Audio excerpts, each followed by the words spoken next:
Bonjour. Alors merci d'avoir accepté cette interview pour mes vlogs et ma chaîne d'écriture donc. Merci à toi. Je voudrais parler tout d'abord du roman en ligne puisque tu as été l'une des premières auteurs francophones du monde, donc, mais francophones, Du monde francophone, donc petit monde. a publié un roman en ligne dans les premières années, il me semble que c'était 2002, c'est ça? C'est ça, c'était en 2002 et à l'époque on était 4 si je me souviens bien. Et on se connaissait en fait, on s'est connus par rapport au roman en ligne. Et j'avais fait ça plus comme amusement personnel, j'avais ce roman dans les tiroirs. Et je trouvais sympathique de commencer à utiliser ce média qui était encore à l'époque, en 2002, c'était pas très connu.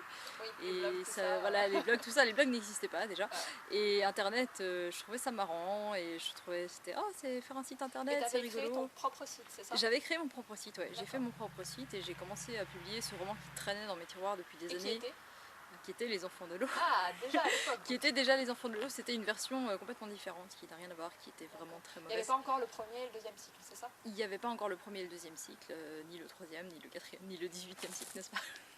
Effectivement, oui, c'est une longue saga en ligne. Non, mais il y avait, passionnant. c'était une très ancienne version. Le premier tome de l'époque ne correspond même pas au premier tome actuel. Et en fait, simplement, j'avais fait ça juste pour m'amuser, parce que ce roman traînait dans les tiroirs et je me suis dit pourquoi pas, on va voir là où ça va, c'est rigolo. Et on faisait ça entre copines et au final, on se partageait nos 3 lecteurs et demi. D'accord. Et vous aviez 3 lecteurs et demi contents. C'est ça, 3 lecteurs et demi contents, et au fil des années, on a eu 4 lecteurs. D'accord. Et donc, la publication du roman en ligne, elle s'est faite jusqu'à quelle année à peu près? Je crois que je l'ai arrêté probablement quand j'ai sorti le premier tome des Enfants de l'eau, donc en 2013. Si je me et donc souviens ce premier tome-là, c'était en auto-édition? Oui, c'est ça. Édition Chromosome. Et est-ce que tu pourrais nous dire si cette idée de l'auto-édition était aussi ancienne que l'idée du roman en ligne? Alors non, après pas du tout, parce qu'en fait à la base le roman en ligne j'avais vraiment prévu de rien faire de spécial avec, à part juste le mettre sur internet, parce que objectivement je pensais vraiment rien faire d'autre que juste le poser sur internet et le laisser dans un coin. Tes lecteurs avaient un mais avis les différent. lecteurs exactement ont eu un avis différent, et moi finalement avec les commentaires des lecteurs et l'engouement que ça a suscité, donc progressivement, parce que pendant des années il s'est à peu près rien passé, mais petit à petit je m'y suis remise aussi et je me suis dit ah bah finalement c'est assez sympa, je vais offrir une version un petit peu meilleure. Donc j'ai commencé à retravailler cette version et j'ai ensuite enlevé ce que j'avais mis au départ qui était quand même franchement mauvais. J'ai commencé à reproposer quelque chose d'un petit peu mieux, qui correspond maintenant en fait à ce qui est sorti, enfin ce qui est sorti est meilleur, j'espère. Il y a eu un vrai travail d'édition. Il y a eu un véritable travail d'édition dessus. Avec une éditrice? Avec une éditrice, oui. Qui n'est pas dans le champ de la caméra. Qui n'est pas dans le champ de la caméra, mais qui est juste à côté. Heureusement qu'elle est là d'ailleurs, parce que franchement elle a fait un travail phénoménal sur la saga. Et donc ça fait une énorme différence entre la version en ligne et la version publiée. Il y a beaucoup de gens qui ont acheté la version publiée en se disant ah, ben, c'est pour soutenir l'auteur qui a publié sa version sur internet et tout, et qui n'ont pas relu. Mais il faut relire. Si vous n'avez pas relu, vous avez juste acheté comme ça, relisez, parce qu'il y a énormément de choses qui ont changé. Bon, déjà non seulement ça a été amélioré, mais il y a beaucoup de passages qui ont changé, beaucoup de passages qui ont été rajoutés. Moi j'avais lu la version jusqu'au tome 4, la version en ligne du coup. Et effectivement, il y a des choses qui m'ont... Alors, je m'en souvenais pas sur le moment, mais quand j'ai lu la version, en fait, l'édition donc papier, je me suis dit, ah oui, ça, c'était différent. Ah, ça, il n'y avait pas. Parce qu'il y a eu plein de scènes rajoutées, il y a eu des réécritures de tomes aussi. Oui. Donc, c'était vraiment un travail approfondi. Et ce travail, donc, tu le mènes sur le premier cycle actuellement. Oui. Voilà. Et il y a un deuxième cycle derrière, c'est ça? Alors, il y aura éventuellement un deuxième cycle. Donc, le premier cycle a une véritable fin. Maintenant, c'est vrai que moi je me suis attachée au personnage, et puis la saga à l'époque était destinée à être plus longue. Et je pense qu'il y aura une suite, elle ne sera pas forcément prévue pour tout de suite, mais en tout cas il y a 7 tomes qui sont déjà écrits. Là, le 5, ça fait le premier cycle. Le 5e tome devrait sortir d'ici la fin de cette année, donc 2016. Ah, j'ai hâte. J'ai la pression. C'est normal, c'est bien. Charlet a la pression. C'est bien, quand on a la pression, on fait des bons romans. Oui, bah, j'espère que ça sera bien. Et donc c'est vrai qu'après il reste 3 tomes, donc à partir, donc le 5, 6, 7. Et ensuite je verrai. Mais j'ai envie de continuer. Maintenant il faut voir aussi ce que ça donne, si les lecteurs ont envie de me voir parce que continuer aussi. Hein. l'auto-édition, c'est pas juste Alors auto-édité, c'est aussi une vraie l'auto-édition, entreprise oui personnelle. c'est ça, hein, ça demande un investissement personnel donc conséquent, ça demande aussi un investissement financier conséquent. Pour des retours financiers, on va dire, c'est inexistant pour l'instant. Donc c'est pas, disons que c'est pas avec ça que je mets du beurre dans les épinards. Déjà ça, c'est plus. Non, c'est vraiment une passion en fait que tu C'est veux partager avec tes lecteurs. c'est vraiment. Pour moi, bon, je me fais plaisir, mais aussi pour faire plaisir aux lecteurs qui, à la base, voulaient absolument une version papier. Qui est très belle d'ailleurs, elle est vraiment, on voit que tu as fait le travail à fond. Bah, je me suis dit, tant qu'à faire une version papier, autant faire quelque chose de bien.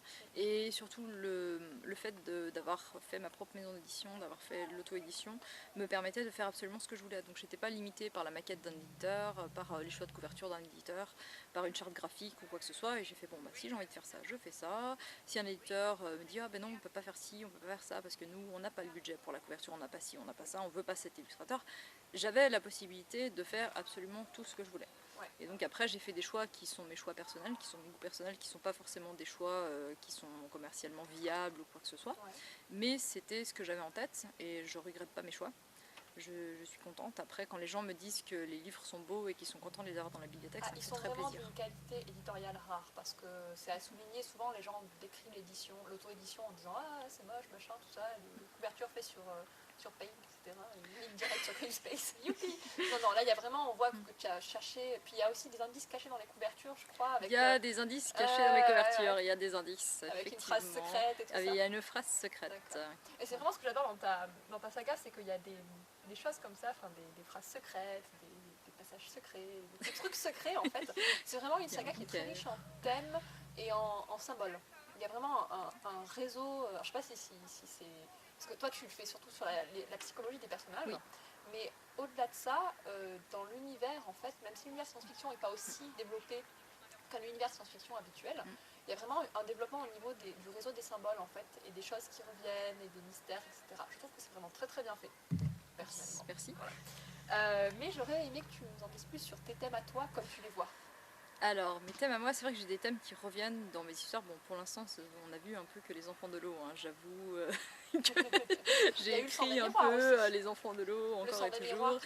J'ai le sang des miroirs que j'avais, dont j'avais publié les 6 premiers chapitres à l'époque, qui traîne toujours sur un site. De temps en temps, quelqu'un tombe dessus et m'écrit en disant oh, j'ai lu les 6 chapitres. Faites une recherche Google, ça vaut le coup. Voilà, et non mais j'ai écrit ça, j'avais 17 ans, voilà, et je n'ai jamais vraiment réécrit depuis, enfin j'ai pas retravaillé le texte depuis, mais j'ai pas envie de le laisser dans un tiroir, donc un jour j'en ferai quelque chose, donc pour l'instant pas, parce que je suis occupée avec les enfants de l'eau, mais il y a des thématiques effectivement qui reviennent aussi dans le sang des miroirs, je vais pas trop en dire, parce que sinon après c'est un peu un gros spoiler. C'est un gros spoiler. Ah. Voilà. Mais effectivement, dans mes bouquins, il y a souvent la thématique du rapport aux parents, qui est assez conflictuelle. Ouais. On va dire que dans Les Enfants de l'eau, les parents, ils n'ont pas un super rôle, quoi. Bah, au niveau psychologique, c'est quand même hyper déterminant, un parent, quoi. Oui, bah, voilà. Mes personnages ont des parents qui ne sont pas... franchement présents. Il y a des figures très très oppressives, on pense. Bon, pas alors spoiler, non seulement, alors il y a ceux qui sont pas présents, puis il y a ceux qui sont présents et un peu trop présents, quoi, un peu tyranniques, genre psychopathes. Quoi. Au final, ça se trouve bien dans le titre en fait, parce que les enfants de l'eau, quelque part, les enfants, ouais. ça vient des parents. Voilà. Spoiler, alerte. Alerte, spoiler, il y a des parents et il y a des enfants, oh mon dieu. Et c'est vrai qu'il y a, il y a ce rapport aux parents, c'est évidemment une de mes thématiques, c'est aussi les relations humaines. Donc c'est très très axé sur les relations humaines. Maintenant j'ai aussi beaucoup la thématique des jumeaux qui revient. Ouais. Parce que j'ai toujours été un peu fascinée par les jumeaux. Et ça c'est une thématique un peu personnelle, parce que quand j'étais petite, alors c'est une histoire un peu glauque, mais quand j'étais petite je me sentais très très seule, parce que j'étais un peu différente, j'étais un peu la fille qui était toujours plongée dans ses bouquins, et qui avait... C'est pas que j'avais pas d'amis, hein, j'avais des amis, mais j'étais juste un peu différente. Et je me disais, j'aimerais bien avoir une sœur jumelle, parce que comme ça j'aurais quelqu'un qui serait comme moi, puis comme ça je serais plus toute seule. Ouais. Voilà, et je rêvais en fait qu'un jour... une sœur jumelle disparue arrive, que je la retrouve, que ça soit, voilà. Et j'avais cette fascination en fait pour les jumeaux, de me dire ouais il y a un deuxième moi quelque part. En fait. Donc il y avait ça. Un mois d'encre et de papier. Ouais. Faut pas faire Du pour coup les j'ai chiffres. écrit mes histoires en fait pour retrouver, D'accord. je sais pas exactement quoi, mais donc il y a cette thématique des jumeaux qui revient, la thématique du rapport super conflictuel Donc on avec les reste vraiment parents. dans les relations humaines en Oui. fait et familiales en fait. Et relations familiales, ouais. Ouais, C'est vraiment des histoires de principalement. famille, des histoires très humaines. Maintenant, c'est vrai qu'il y a la thématique aussi des sciences, de la génétique, parce qu'à la Bah, base... on reste dans. Parce que quand on pense à la génétique, enfin les jumeaux, les parents, évidemment, obvious, Oui. c'est lié. Mais du coup, en fait, ça forme vraiment un cercle thématique vraiment à la fois restreint, parce que ce sont quand même des thèmes très précis, mais aussi très vastes, parce que tu peux explorer plein de choses en science-fiction avec tout ça. Quoi. Mais c'est très... Enfin, moi, mes grands dadas, c'est vraiment la psychologie humaine, et puis l'informatique, j'aime beaucoup l'informatique, la médecine et la génétique. Que des thèmes intéressants et passionnants. Alors, c'est des thèmes assez bateaux. Ouais, non, mais quand même. Mais ce qui ont déterminé un petit peu... Tu sais pourquoi ils sont bateaux? C'est parce que tout le monde les aime. Oui, tout le monde les aime, c'est ça, mais Tout le monde veut c'est ce monter qui a dans. déterminé un petit peu le côté, science-fiction en fait, de la saga. D'accord. C'est parce que j'aimais ces thèmes-là que c'est situé dans une sorte Donc c'est un d'univers croisement, science-fiction. en fait. Quoi. Ouais, Voilà. un croisement d'univers en fait. Alors, deux dernières questions. Est-ce que tu pourrais nous parler de tes projets en cours? Alors évidemment c'est autour de l'enfant de l'eau, Oui. mais plus précisément. Quel tome, Alors, quelle étape plus précisément, actuellement, je viens de finir la première relecture du tome 5, qui est maintenant entre les mains de mon éditrice. Qui est donc ici, qui est donc ici, qui rigole là, mais qui rigolera moins quand elle va devoir les relire, quand elle va découvrir qu'il y a 183 000 mots là, qui va me détester un petit peu. Je pense que je vais moins rigoler aussi quand elle va me renvoyer le truc en disant oui alors ça c'est tout pourri, et il faut que tu réécrives tout ça. Et donc après évidemment il y aura la phase de deuxième, troisième, quatrième relecture, enfin toutes les phases de correction. Les tomes 6 et 7. Alors les tomes 6 et 7 qui vont paraître idéalement. Donc le tome 6, j'aimerais bien le faire paraître pas trop longtemps après le tome 5 parce que à la base les tomes 5 et 6 c'était un seul tome, enfin pour moi une seule histoire vraiment, enfin en vérité 5, 6, 7 c'est une seule ligne narrative coupée en 3, mais surtout le 5 et 6. Et là j'aimerais beaucoup sortir le 6e pas trop longtemps après le 5e, donc peut-être milieu d'année prochaine. D'accord, donc on parle de 6 mois en fait. J'espère. Ça peut prendre plus longtemps, après ça va tout dépendre des travail, aléas de la vie, hein, voilà. J'ai pas envie de le bâcler, c'est surtout ça. Et puis le 7, ça va être un gros boulot, donc ça je sais pas encore. Mais j'espère terminer la saga pour 2018 de toute façon. Le premier cycle donc. Voilà. Après on verra. 7 ans à peu près, c'est ça? Non, on commence en 2013. Ah oui, effectivement. Donc, un peu plus rapide. Ah, ça va plus vite. Hein. Je voulais pas faire 7 tomes 7 ans. Je voulais pas faire 7 tomes 7 ans pour pas psychologiquement effrayer les lecteurs en disant il y en aura un par an. Donc j'ai essayé de faire un tous les 8-9 mois. Même donc, si vous qui nous écoutez, vous pouvez lire la saga, il y a des parutions régulières, vous n'allez pas attendre 150 ans. Les tomes sont déjà écrits en fait, donc c'est surtout ça. Il y a le processus éditorial en fait, qui prend du temps parce que on tient quand même à faire quelque chose de bien. Pour produire quelque chose de qualité, il faut du temps de qualité. Est-ce que tu veux rajouter quelque chose en mot de la fin? Alors, en mot de la fin, j'aimerais parler de mon éditrice Shirley, qui est vraiment une personne formidable, qui pourrait me rejoindre ici d'ailleurs. Viens avec ta chaise. Prends ta chaise. Gabi, je sais pas si ça peut vous avoir mis deux sur le... Ah non, ne bouge pas. J'ai ton... Ah, viens toi. C'est pas grave. Viens. Alors, ici Shirley. Bonjour. Qui, en plus d'être une auteure de talent, est aussi une éditrice absolument géniale. Et sans elle, la saga des Enfants de l'eau n'existerait pas sous cette forme. Ça serait un espèce de vague truc auto-édité pourri comme les autres, enfin comme beaucoup d'autres, comme ce qu'on reproche souvent à l'auto-édition, à savoir des gens qui ont un peu relu leur texte et qui le mettent comme ça, sans véritable regard extérieur. Genre ma maman a beaucoup aimé, et puis, mon chat aussi, et je l'ai lu 2 fois et puis j'ai passé un coup d'antidote dessus. Non, alors bon, ça par contre c'est vrai que au niveau orthographe, grammaire, je gère quand même pas trop mal. Oui, ça va, je pense que j'arrive encore à faire. Mais c'est vrai qu'avoir un regard extérieur, à plus forte raison le regard de quelqu'un comme Shirley, qui a un véritable talent pour ça, c'est inestimable. Elle fait un travail exceptionnel dessus et c'est des centaines d'heures de boulot. Oui. Oui, parce que dès que tu m'envoies le texte, donc on commence vraiment par la relecture. Une lecture approfondie qui va prendre, j'essaie de te la rendre assez rapidement, la première version, avec beaucoup d'annotations.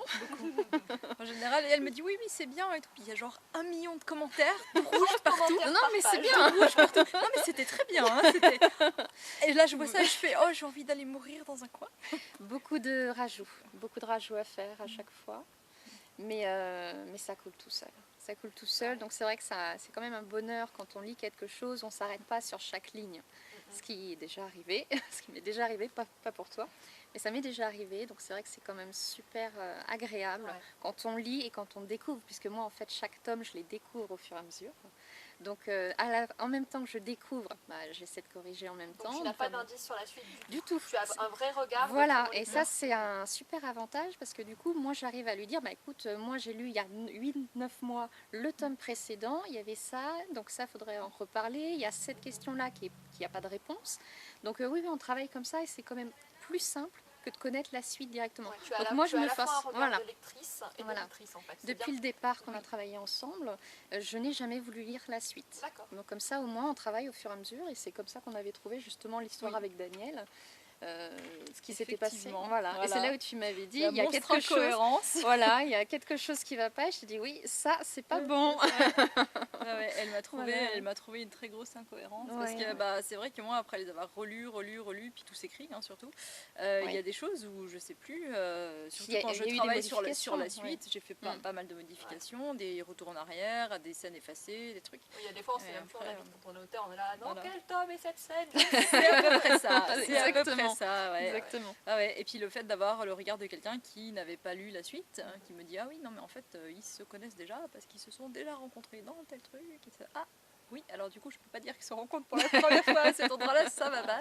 Oui. Et donc il y a des choses comme ça et elle a des regards extérieurs aussi sur certaines relations de personnages que moi j'ai plus le recul nécessaire pour avoir. Tu les connais trop. Que je connais trop. Notamment on a fait un énorme travail sur la relation entre deux personnages dans le tome 4. Je vais peut-être spoiler un petit peu parce que j'imagine que les lecteurs ont lu le tome 4. Les lecteurs qui se... Tant qu'elle a les mains levées, il y a des spoilers. Je lève les mains, il y a des spoilers. C'est vrai que c'était sur la relation entre Lucas et Maya et on a fait beaucoup de modifications. Oui. Parce que la relation au départ, moi je la trouvais bien.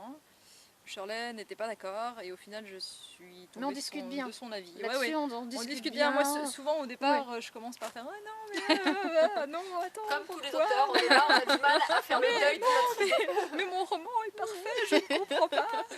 Mais c'est vrai qu'on discute pas mal. Là-dessus on s'entend très très bien. Il y a des trucs sur lesquels je transige pas. Oui.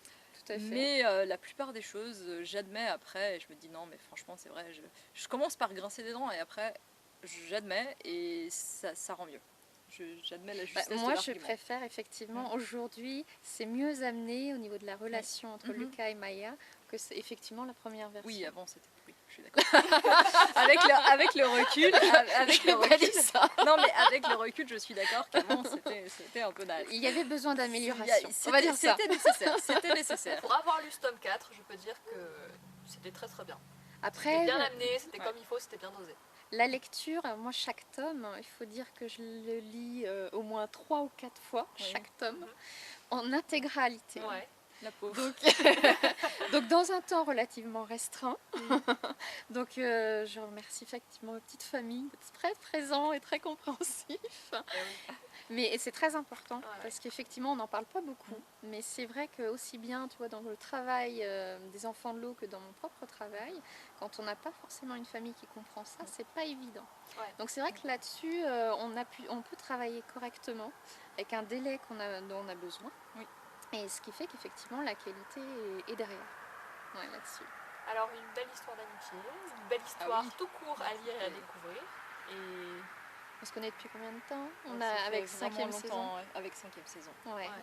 Qui n'a même plus ce nom-là aujourd'hui. Qui n'a même plus le nom 1000 saisons aujourd'hui, vraiment, plus ou moins. Le grimoire, collection 1000 saisons. Tout à fait. C'était le début des 2006, 2000... Ah, ça devait être même 2005-2006. À peu près. 10 ans. Et bim, coup de vieux. On était correctrice sur le même roman, c'est ça. Bah non, chez 5e saison, en fait, t'avais travaillé sur une de mes nouvelles. Oui, au Ouais. tout début, oui. Tout début. Au tout début, Tout au début. tout début, Et c'est ensuite, vrai. on a travaillé sur le roman de Gabi. Ouais, Voilà. ouais, c'est vrai. Entre Mais ça, chez Librius. édition moyenne. C'est vrai. Alors, on va conclure pour cette vidéo, mais on va refaire une vidéo plus tard sur votre travail éditorial. Pour ceux que ça intéresse, elle sera en ligne d'ici peu, le temps que je fasse le montage. En tout cas, merci beaucoup pour vos réponses, Merci à Vanessa toi. notamment, et puis Shirley, après c'est toi qui passes, il y aura une prochaine vidéo sur le travail de Shirley et sur ces univers démoniaques, c'est le cas de le dire. Voilà, à bientôt à tous, merci de nous avoir écoutés. Merci.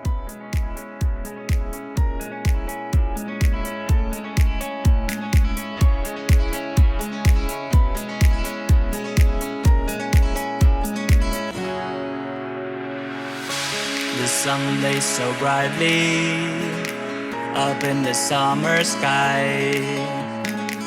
I shouted at the mountains, watch me shine and fly.